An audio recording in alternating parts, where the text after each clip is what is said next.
Svaki urar u Londonu je propao, a vojvoda od Askama dobro je platio svakome od njih za privilegiju neuspjeha. 7 ljudi, 7 radionica, mirisale su na ulje i mjedene strugotine.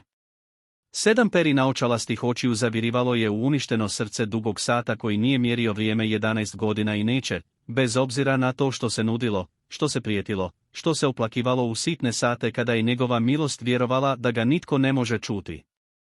Sat je stajao u sjevernoj galeriji kuće Askam, kućište od crnog lakiranog hrasta više od čovjeka, brojčanik mu je bio mutan poput starog novčića, kazajke su mu se smrzle na 17 minuta poslije 4 sata jednog popodneva u proljeće 1879. Točan sat, iako to nikada nije naglas rekao živoj duši, kada je njegova supruga prestala disati u sobi iznad njega. Evajna Marš, 23 godina, glazba, obična kao utorak i dvostruko zanemarena, nije bila poslana po njega. Došla je s ugljenom. Tvog oca nije bio. Njezin otac držao je skromnu trgovinu u Renfruit Laneu koja je opskrbljivala gorivom polovicu velikih kuća u Mafaru, i upravo se očeva kola vozila tog sivog utorka ujutro, jer su joj leđa bila loša, a netko je trebao provjeriti je li isporuka pravilno prebrojana, a nitko u kućanstvu Marš nikada nije pomislio poslati lijepu kćer grofu Koleu. Ta odlika, lijepa, u potpunosti je pripadala njezinoj starijoj sestri Konstans, čija su joj zlatna kosa i lagani smijeh prethodne jeseni osigurali zaruke sa sinom baroneta, a o čijoj se ljepoti u Renfruit Laneu govorilo kao što su druge obitelji govorile o nagrađenom svinji ili posebno dobroj žetvi. Evajna je bila druga, pametna, kada bi se itko potrudio primijetiti, što se rijetko događalo, jer je većina Londona pamet kod obične žene smatrala okrutnošću prirode, a ne darom. Stajala je u hodniku za poslugu, brojeći vreće prema očevoj knjigi, kada je čula viku. Neprecizno vikanje. Vojvoda nije vikao, ali glas koji se kotrljao hodnikom iz sjeverne galerije nosio je kontrolirani ledeni bijes koji je utišao cijeli donji kat. A Evajna, znati žena na specifičan, neizlječiv način zbog kojeg je izbačena iz 2 učionice guvernantice jer je rastavila keminski sat da vidi kako otkucava, spustila je svoju knjigu i otišla pogledati. Onda se možeš pridružiti ostaloj šestorici, govorio je vojvoda o daškama urariju koji je već skupljao svoj alat žurbom čovjeka koji bježi iz goruće zgrade. U tvom neuspjehu. Dobar dan. Nije podigao glas. To je bio užasan dio njega. Shvatit će da to nikada nije trebao učiniti. Gideon Vane, 7. vojvoda o daškama, imao je 33 godine, građen poput zatvorenih vrata, visok i taman, i potpuno bez topline. A kad se okrenuo od odlazećeg urara i zatekao kćer trgovca ugljenom kako stoji nepozvana na vratima svoje privatne galerije, njegove sive oči prešle su preko nje točno jednom, katalogizirajući je i odbacujući u iste pola sekunde, na način na koji bi muškarac primijetio da je stolica pomaknuta. Ovo nije javna galerija. Ne, vaša milosti. Trebala se nakloniti i otići. Godinama će kasnije premišljati o ovom trenutku. Čudan, tvrdoglav impuls koji ju je umjesto toga držao ukorijenjenom. Ali taj sat je Tompov mehanizam, zar ne? Ili je napravljen da ga imitira? Kućište svakako jest. Nešto se pomaknulo iza njegovih očiju. Ne toplina, ništa tako velikodušno kao toplina, već bljesak pažnje brzo potisnut. Vi ste djevojka s ugljenom. Ja sam Evajna Marš, vaša milosti. Moj otac vam opskrbljuje ugljenom. Ja opskrbljujem brojanje. Kasnije nije znala kakvo ju je ludilo natjeralo da doda sljedeću rečenicu, osim da ju je sat zvao od trenutka kada je ugledala njegov brojčanik. Njegovo prekrasno, slomljeno, tiho brojčanik. Smijem li pogledati mehanizam? Ne. Riječ je pala poput poklopca koji se zatvara. 7 muškaraca koji su posvetili svoje živote herologiji već je pogledalo mehanizam, gospođice Marš. I svaki od njih mi je rekao istu stvar. Ali kakva god šteta bila nanesena ovom satu, namjerno ju je nanio netko tko je intimno razumio njegov mehanizam i da se ne može poništiti. Ne treba mi 8. mišljenje kćeri trgovca ugljenom. Onda vam možda treba netko tko intimno razumije mehanizam, rekla je Evajna prije nego što se uspjela zaustaviti. Na način na koji 7 urara iz Bond ulice, koliko god vješti bili, ne razumije. Tišina koja je uslijedila imala je snagu. Sluga blizu vrata se potpuno ukočio, Ona posebna mirnoća čovjeka koji procjenjuje hoće li svjedočiti otkazu ili skandalu. Ali vojvoda Odaškama nije naredio da se ukloni. Ovaj put ju je samo kako treba pogledao, onako kako se gleda predmet koji je neočekivano odbio, ponašaj se kako se očekuje i rekao je vrlo tihim glasom. Imaš 1 sat. Ako ga dodatno oštetiš, tvoj otac gubi pravo na ovu kuću, a ti ćeš platiti popravak onoga što slomiš od onoga malog novčića koji se može pretpostaviti da posjeduje kći trgovca ugljenom. Nije to bila ljubaznost. Bio je to prezir prikriven kao ponuda, oklada čovjeka koji je očekivao dobitak i smatrao je samo klađenje malom okrutnošću koju mu duguju. Evajna je to savršeno razumjela i svejedno je ušla u galeriju. Ono što nitko u toj kući još nije razumio bilo je da je Evajna Marš provela 11 godina ukradenih popodneva u radionici Udovice Urarke 3 ulice od očevog skladišta ugljena. Gospodin najstariji Peni koji ju je prvi put uhvatio s 12 godina kako pokušava sastaviti slomljeni sat s kamina ukosnicom i umjesto da je izgrdi, pružio joj je pravi set kliješta i pitao što misli da je pošlo po zlu.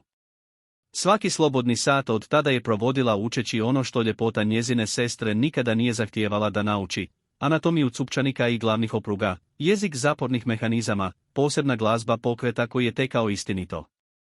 Nije to bilo obrazovanje dame. Nikada nije bilo korisno nikome u kući koja je cijenila kćerino udano lice više od njezina radnog uma. Sve do sada, nakašlje se.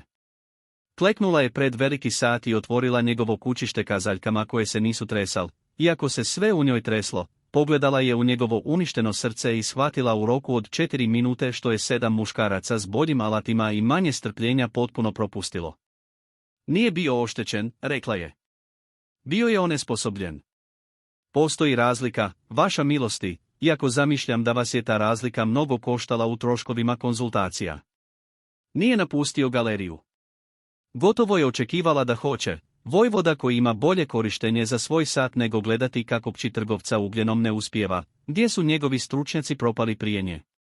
Ali on je stajao blizu hladnog ognjišta prekriženih ruku i sivih očiju uprtih u njezine ruke. I nešto u njegovoj mirnoći reklo joj je da zapravo nije vjerovao da će išta pronaći i ostao je samo da gleda potvrdu toga. Objasni razliku, rekao je. Netko je skinuo regulator i sakrio se umjesto da ga uništi. Pogledajte ovdje gdje se prašina drugačije slegnula u obliku koji ne pripada mehanizmu. Nešto je izvađeno iz ovog sata i vraćeno na način koji samo izgleda slomljeno. Pravi prekid bi pokazao tragove alata, stresne pukotine, nasilnost. Ovo pokazuje samo odsutnost, namjernu, pažljivu odsutnost. Pogledala ga je i napravila pogrešan korak, iako neće znati da je to bio pogrešan korak sve do mnogo kasnije, dodajući ono što je vidjela na njegovom licu, a ne samo na satu. Netko tko je volio ovaj sat zaustavio ga je, a ne netko tko ga je želio uništiti. Izraz lica vojvode Odaskama nije se promijenio, ali temperatura sobe jest, sigurno kao da je prozor otvoren na zimu sjevernog Tumberlanda, a Evajna je prekasno shvatila da je golom rukom dodirnula nešto što je inače držao zaključano iza stakla. Pronaći ćete dio koji nedostaje, rekao je, ili ćete napustiti ovu kuću i nikada se u nju vratiti. To su jedine 2 budućnosti koje su vam dostupne, gospođice Marš. Ne bih gubila više vrijeme nagađajući o osjećajima koje ne možete razumjeti. Pronašla je ručicu regulatora 40 minuta kasnije, zamotanu komadić plave svile i skriven unutar dna kućišta iza sigurnosne ploče tako fino izrađene da je 6 od 7 urara omotalo zglobove o nju i čulo samo puno drvo. 7. Sumnjala je, pronašao ga je i nije ništa rekao, ispravno pogađajući što to znači i radije ne želeći biti čovjek koji je ožalošćenom vojvodi rekao da mu je žena sama namjerno zaustavila sat. Posljednjeg popodneva svog života, Evajna to nije rekla naglas. Samo je pružila mali potamnjeli komadić mesinga na otvorenom dlanu i gledala kako vojvoda Odaškama postaje boje starog pepela. Gdje u dnu, vaša milosti, iza ploče netko je s izvanrednom pažnjom opremio. Tko god je to sakrio, nije želio da se slučajno pronađe. Željeli su da ga pronađe netko tko pravilno traži. Nije ga dugo uzimao iz njezine ruke. Kad je to učinio, prsti su mu, pamtit će to do kraja života, čudna intimnost toga, okrznuli njezin dlan, a on se trznuo kao da ga je izgrdila i odstupio puna 3 koraka, stavljajući širinu galerije između njih, kao da je i sama postala opasna. Vratit ćete se sutra, rekao je glasom čovjeka koji daje naredbu koju je prezirao dati. I popraviti je. Platit ću koliko god želite. Nisam ovo učinio za novac, vaša milosti. Svi sve rade za novac, gospođice Marš. To je jedina iskrena činjenica o ovom svijetu u koju nikada nisam našao razloga sumnjati. Okrenuo se od nje, otpuštajući je jednako potpuno kao što je otpustio 7 muškaraca prije nje, i proći će mnogo tjedana prije nego što je saznala da on zapravo nije mislio ni riječi te posebne okrutnosti. Ali rekao je to onako kako su se drugi muškarci križali, refleksna zaštita od nade koju si nije mogao priuštiti da drugi put potvrdi lažnom. Vratila se sljedećeg jutra, a i onog nakon toga, postao je, bez da ga je itko od njih tako nazvao, dogovor. Evajna Marš, Kolea Merhanta, provodila je jutra u kući Askam s kutijom posuđenog alata, vraćajući mrtvi sat u život stupanj po stupanj. Dok je vojvoda od Askam je pronašla razloge, pismo koje je zahtijevalo njegovu prisutnost u susjednoj radnoj sobi, imanje koje se očito moglo pregledati samo iz naslonjača najbližeg vratima galerije, kako bi joj se ostalo na vidiku, nikada ne progovarajući, nikada sasvim ne odlazeći. On je, shvatila je, kroz pažljivo, polušaptano računovodstvo sluga, čovjek kojeg je otac izgradio upravo u obliku koji je njegov otac zahtijevao. Vojvode nisu plakale. Vojvode nisu htjele, vojvode nisu trebale. Stari vojvoda bio je mrtav 11 godina, a njegove su ga lekcije nadživjele u potpunosti, a onda je tu bila, nakašlje se, Margaret. Domaćica je izgovorila ime samo jednom, brzo, kao da bi je to moglo i ukoriti. Supruga od 2 godine, nježna i pametna, i tiho nesretna na načine koje je njezin muž bio previše dobro odgojen da bi primijetio dok nije bilo prekasno da bi bilo važno, koja je zaustavila taj sat vlastitom rukom posljednjeg običnog popodneva svog života i ostavila ga u tišini koju je on proveo 11 godina ne uspijevajući protumačiti. On krivi sat, rekla joj je domaćica, ne neljubazno, što je stao kada učinila je to, kao da su te dvije stvari isti događaj. Nikada od tada nije spomenuo njezino ime u ovoj kući. Mislim da si to ne dopušta. Bilo je i drugih stvari koje joj je domaćica rekla, na pažljiv, polunevoljni način sluge koji je toliko dugo čuvao tajne kuće da je čuvanje postalo svojevrsna odanost samo po sebi. Da je njegova milost jela sama, čak i kad su bili prisutni gosti, sjedeći na drugom kraju stola namijenjenog 20 osoba. Da je u svojim dugim godinama otpustio 3 liječnika zbog zločina sugeriranja da je njegova tuga trajala dulje nego što je tuzi općenito bilo dopušteno. Da je jedina soba u kući Askam koju nikada nije naredio preurediti u 11 godina inače neumoljive obnove bila galerija u kojoj se nalazio sat. Evajna je prevrtala te činjenice onako kako je prevrtala pokret koji još nije razumjela. Tražeći mjesto gdje se svi mali nedostaci susreću i stvaraju jedan veći oblik. Počela je primjećivati da je primjećuje. U početku je to bila sitnica, ta posebna tišina koja ga je obuzela kad je govorila o povijesti mehanizma, a ne o njegovoj funkciji. Način na koji je njegov pogled bi se zadržao pola sekunde duže nego što je pristojno zahtijevalo na njezinim rukama, a ne na licu, kao da su ruke tema koju nikada prije nije smatrao vrijednom pažnje i tek je nedavno otkrio svoju pogrešku. Jednog sivog jutra upitao ju je zašto se nikada nije udala. Mene nisu pitali, vaša milosti. Čini mi se da to nije dovoljno objašnjenje za ženu vaših očitih sposobnosti. Sposobnost se općenito ne smatra vrlinom koju muškarci traže kod supruge, vaša milosti, što god tvrdili da traže kod urara. Moja sestra se smatra obiteljskim plijenom. Ja se smatram korisnom, što se u većini salona u Londonu svodi na isto što i smatrati se namještajem, pouzdanom, od koje se očekuje da ostane na svom mjestu i rijetko se divim zbog nje same. Rekla je to bez gorčine, samo precizno, načinom na koji je izvještavala o stanju glavne opruge, i promatrala je kako nešto bljesne na njegovom licu što ćete kasnije naučiti prepoznati kao prepoznavanje, a ne kao sažaljenje. Poseban šok čovjeka koji shvati da kavez druge osobe neugodno podsjeća na njegov. Divio mi se zbog titule prije nego što sam mogao govoriti u punim rečenicama, rekao je, i ni zbog čega drugog, nitko do sada, galerija. Počinjem sumnjati, gospođice Marš, da biti cijenjen zbog pogrešne stvari i biti cijenjen ni zbog čega na kraju proizvode izrazito sličnu štetu. To je bilo najbliže što je u 3 tjedna došao da kaže nešto bitno o sebi bez poticaja, a Evajna je to shvatila kao ponudu. Bio je malen, oprezan, gotovo slučajan, na način na koji oprezna životinja nudi svoje grlo postupno, a ne odjednom. Tog dana ga nije dalje pritiskala. Da je netko pažljivo promatrao, mogao bi vidjeti da je već počela, ne dopuštajući si da to imenuje, cijeniti njegovu šutnju koliko i njegove riječi. Na način na koji strpljivi urar nauči čitati jednako značenja u pauzama između otkucaja pokreta kao i u samim otkucajima.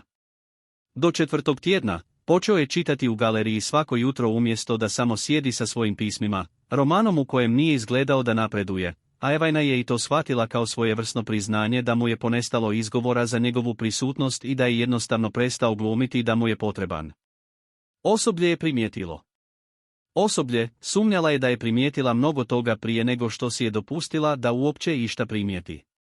I bio je to butler, od svih ljudi, koji je prvi promljao, ne njoj, ali dovoljno blizu da je to očito trebala čuti, da se njegova milost nije smiješio u toj kući od sprovoda starog vojvode, a u posljednje vrijeme je to počeo činiti alarmantnom, nevježbanom učestalošću, ali je polovicu kućnog osoblja doveo u stanje tihe, nade pune budnosti.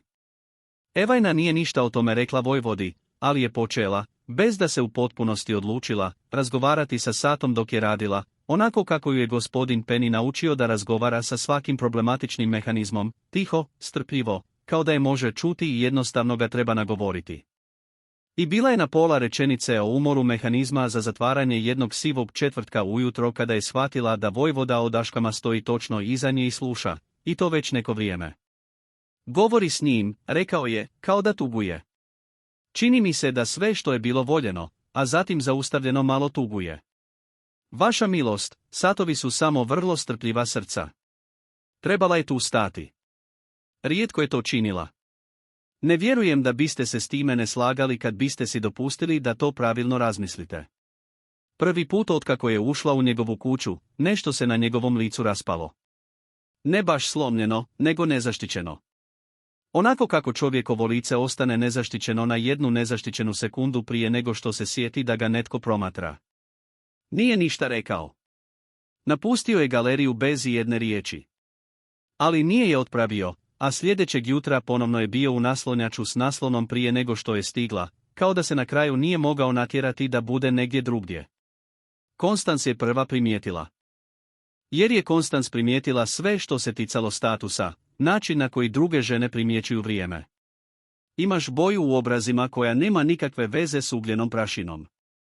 Njezina je sestra jedne večeri za vrijeme obroka primijetila da se njihova majka iscrpila kako bi prehranila 4 djece nesigurnim prihodima trgovca ugljenom. Kućanstvo vojvode o daškama je to. Majka kaže da sada ideš svaki dan. Popravljam sat. Konstans, to je sve. Je li? Konstancin osmijeh bio je onaj poseban osmijeh lijepe žene koja nikada nije trebala razviti strpljenje jer strpljenje nikada nije ni traženo od nje. Čuvaj se, Ive. Takvi muškarci ne žene kćeri trgovaca ugljenom. Zabavljaju se s njima, a zatim se udaju za nekoga prikladnog, a kći trgovca ugljenom ostaje s onim što je slomljeno u razmjeni. Rekla je to ne baš iz okrutnosti, već iz specifičnog nepromišljenog samopouzdanja žene koja nikada nije morala izračunati vlastitu vrijednost, jer ju je svijet uvijek izračunao za nju, povoljno, a da ga nitko nije pitao. Evajna nije odgovorila, ali riječi su se u njoj zaglavile poput trna, nevidljive dok se ne pritisne, i neprestano pritisnute u tjednima koji su uslijedili, nakon svakog malog komentara koji je vojvodino kućanstvo davalo o njezinoj prisutnosti. Do 3. tjedna, pokret je ponovno pjevao, istinito i ravnomjerno, iako ga još nije pokrenula. Neki instinkt ju je zadržavao, osjećaj da je ponovno pokretanje sata veći čin od pukog popravljanja, čin koji je pripadao njemu, a ne njezinom alatu. Rekla mu je tako jasno, jednog jutra kada je londonska magla sivo pritiskala prozore galerije. Spremno je, vaša milosti. Učinila sam sve što urar može učiniti s mehanizmom. Ono što preostaje je podešavanje kazaljki i prvo navijanje, a shvaćam da to ne želim učiniti bez vašeg dopuštenja. Neke stvari treba započeti osoba koja ih je zaustavila na bilo koji način, čak i u jednom trenutku. Mnogo pretpostavljate o tome što ja želim. Ja pretpostavljam samo ono što sam promatrala 3 tjedna, vaša milosti. Sjedili ste u toj stolici svako jutro dok sam radila, iako imate pisma i imanje, i sasvim sam sigurna da postoje bolje upotrebe za Vojvodine sate nego gledati kćer trgovca ugljenom kako čisti mjed. Ne mislim da muškarac to radi zbog sata. Ne voli. Mislim da to radi zbog onoga za što sat mjeri vrijeme. Bila je to, shvatila je čak i dok ju je izgovarala, najnepromišljenija rečenica koju je izgovorila u 3 tjedna sve nepromišljenijih rečenica, i promatrala ga je kako je upija onako kako muškarac upija udarac koji je napola očekivao i kojeg se bez obzira na sve bojao. Moja žena je zaustavila taj sat, rekao je, a u njegovom glasu, prvi put otkad ga je poznavala, uopće nije bilo leda. Samo ravnost gora od leda, ravnost rane preduboke i preduboke da bi se ikada pravilno zatvorila. Tog popodneva je umrla. Ne znam zašto. Proveo sam 11 godina gradeći teorije i spaljujući svaku od njih prije nego što je mogla pustiti korijenje jer svaka teorija završava na istom nepodnošljivom mjestu gdje je ona bila nesretna, a ja to nisam vidio, a posljednje što je učinila rukama u ovoj kući bilo je osigurati da nitko drugi više nikada neće moći natjerati vrijeme da se kreće naprijed u ovoj sobi. 7 puta sam ga pogledao, gospođice Marš, ne zato što sam želio da se zacijeli, već zato što sam svaki put želio da mi se kaže da to ne može biti moguće. To bi me oslobodilo pitanja što znači da može. I što to znači? Da je time nešto mislila, nešto što nikada nisam bio dovoljno pametan, prisutan ili ljubazan da bih zaslužio razumjeti dok je bila živa da mi to objasni. Evajna je spustila svoj alat. Bilo je nije njezino mjesto. Bila je svjesna, s jasnoćom koja je nije zaustavljala, koliko je točno ispod njegove pozornosti njezino mjesto bilo predviđeno. Ali ustala je s koljena i prešla malu udaljenost između njih.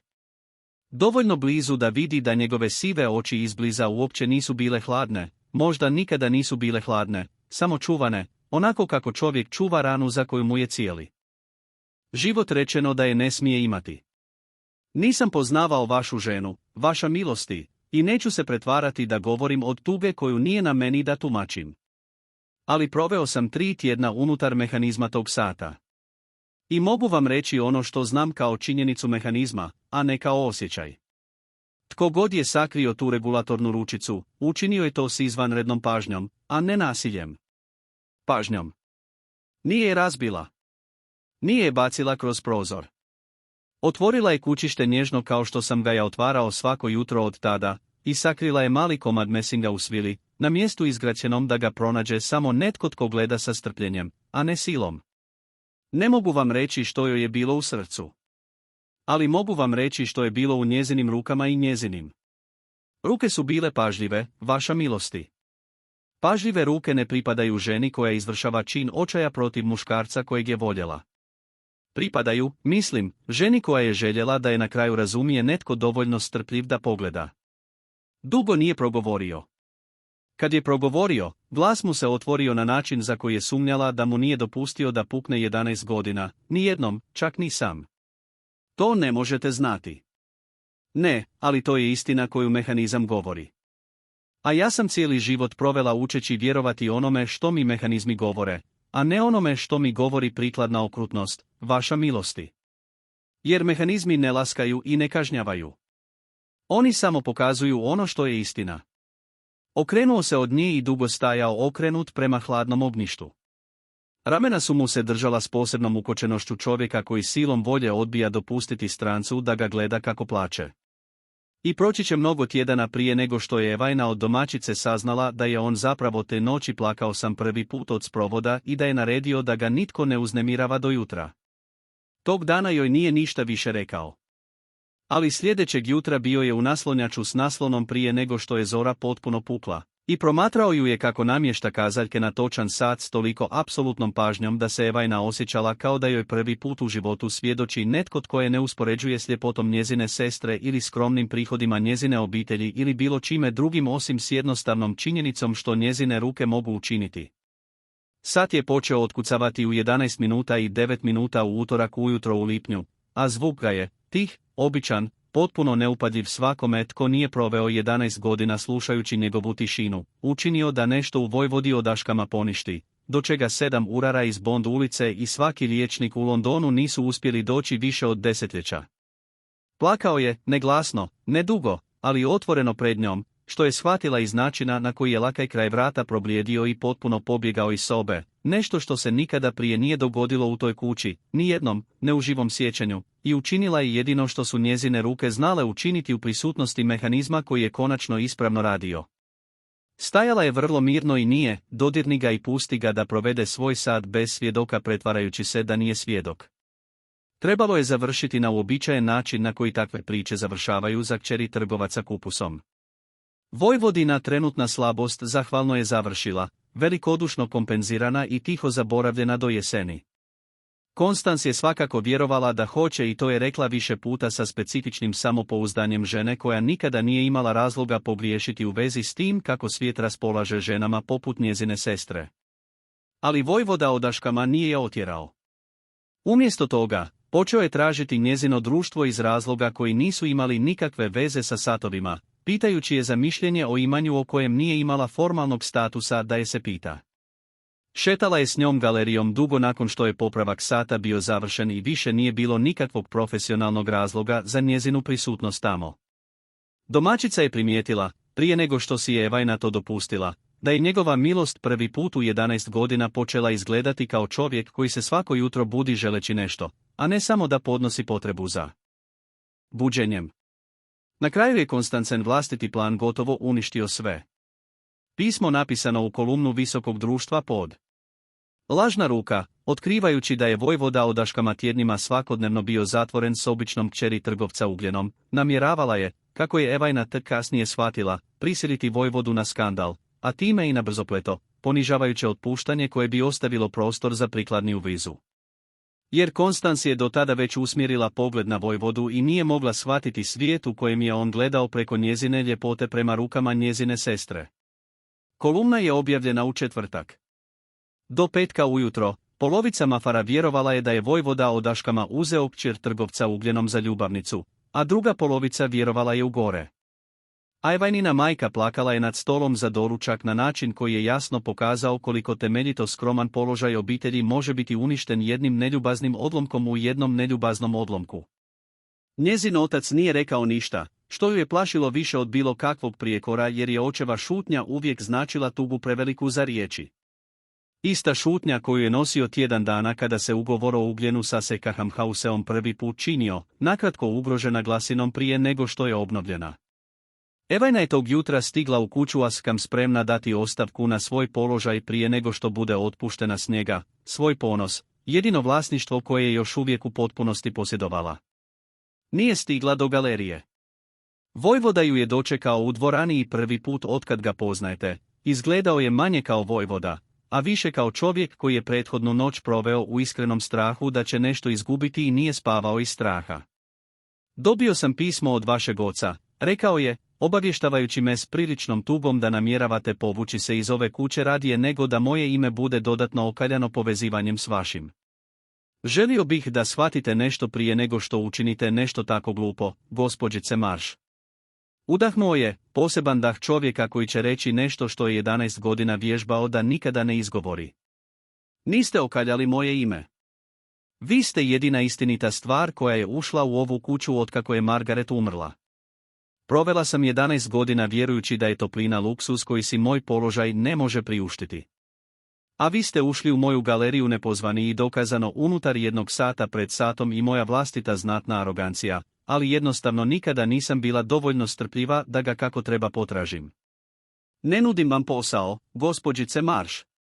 Shvaćam da više ne znam kako to reći ni na jednom jeziku koji vojvodi dopušta javno koristiti.